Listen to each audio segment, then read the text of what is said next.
कभी कभी ऐसा होता है कि बहुत मेहनत करने के बावजूद हम अपने सपनों को हासिल नहीं कर पाते। कुछ लोग सही दिशा और सोच अपनाकर जल्दी सफलता प्राप्त कर लेते हैं, जबकि कुछ हमेशा संघर्ष करते रहते हैं।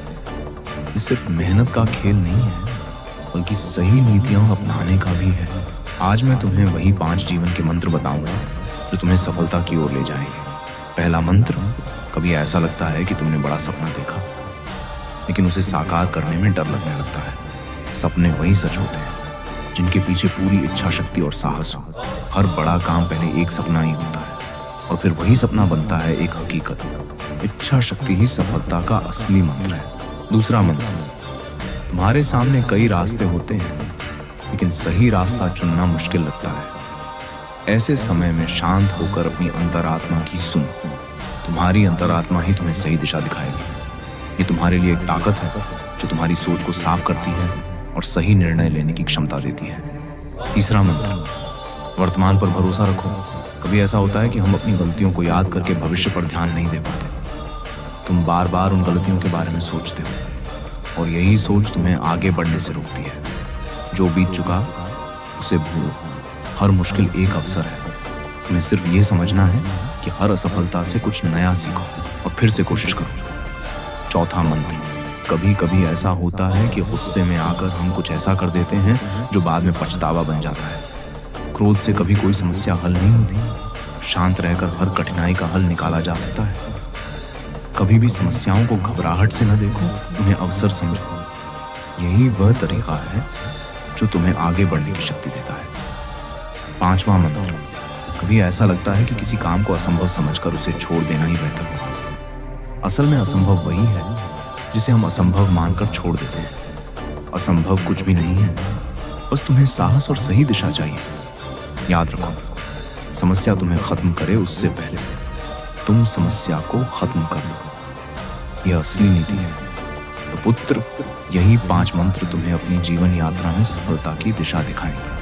अगर तुम इन नीतियों का पालन करते हो तो कोई भी मुश्किल तुम्हारे लिए रुकावट नहीं बन सकती। यही है वो सफलता का राज जो तुम्हारे भीतर ही है।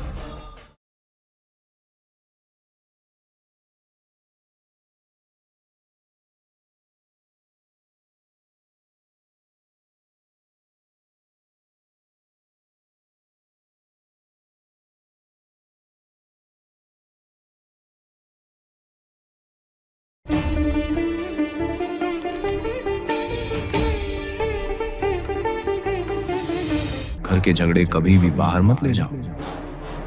जब तुम अपने ही घर की दरारें दूसरों को दिखाते हो तो लोग उन्हें जोड़ते नहीं, बल्कि और बड़ा बना देते हैं।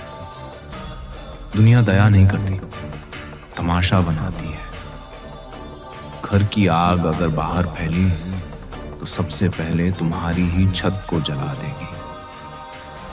दूसरी सीख, अपनी कमाई और अपनी दौलत किसी को मत बताओ। जैसे ही लोग जान जाते हैं कि तुम्हारे पास क्या है, कोई तुमसे उम्मीद करेगा, कोई तुमसे ईर्ष्या करेगा और कोई तुम्हें नीचा दिखाने का रास्ता ढूंढ लेगा। धन जितना गुप्त है उतना सुरक्षित है। तीसरी सीख, जो योजना अभी पूरी नहीं हुई उसे अपने भीतर ही रहने दो। बीज जब तक धरती के नीचे है वही उसका सबसे सुरक्षित समय है। अगर उसे सबके सामने रख दोगे तो कोई उसे कुचल देगा या फल अपने नाम कर लेगा। चौथी सीख, अपनी कमजोरी किसी को मत बताना। जिस दिन तुमने बताया कि तुम्हें किससे डर लगता है, उसी दिन तुमने अपना सबसे बड़ा हथियार किसी और के हाथ दे दिया। जब तक कमजोरी तुम्हारे भीतर है वो तुम्हारी शक्ति है, लेकिन जैसे ही किसी और को पता चली वही तुम्हारी हार का कारण बन जाएगी।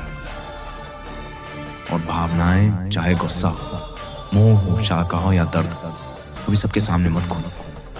लोग सहानुभूति नहीं करते, हिसाब लगाते हैं, सोचते हैं कहां से तुम्हें तोड़ा जा सकता है। पांचवी सीख, जो भीतर जलता है उसे भीतर ही रहने दो और बाहर हमेशा मुस्कान रखो। यही असली शक्ति है। इसलिए सुन लो, घर की बातें बाहर मत फैलाओ, अपनी कमाई छुपा कर रखो, योजनाएं पूरी होने तक गुप्त रखो, कमजोरी किसी को मत बताओ और भावनाओं पर काबू रखो। तब न तुम टूटोगे और न कोई तुम्हें तोड़ पाएगा।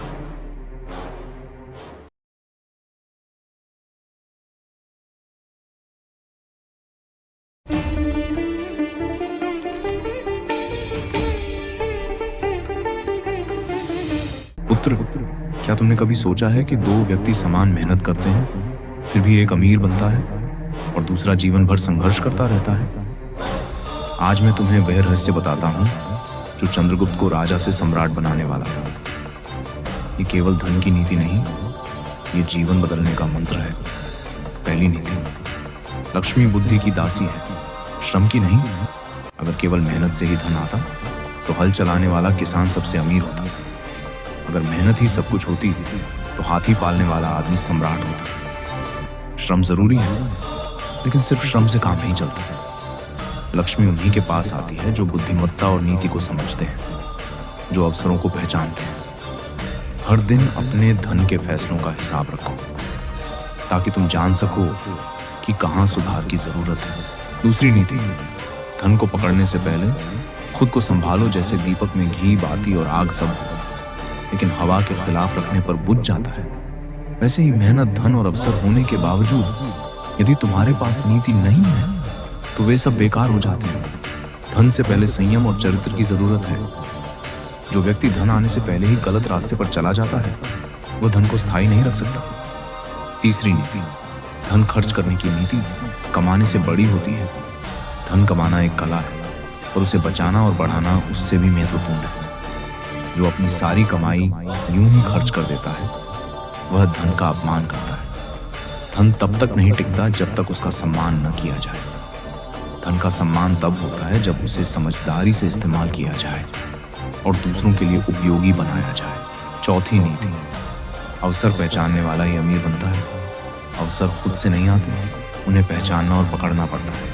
जो केवल काम में लगा रहे और सोच नहीं रहे, वह अवसर खो देता है। लक्ष्मी तब आती है जब तुम अवसर को पहचानते हो, न कि आलस्य के साथ बैठकर। पांचवी नीति, बुद्धि का निवेश सबसे बड़ा निवेश है।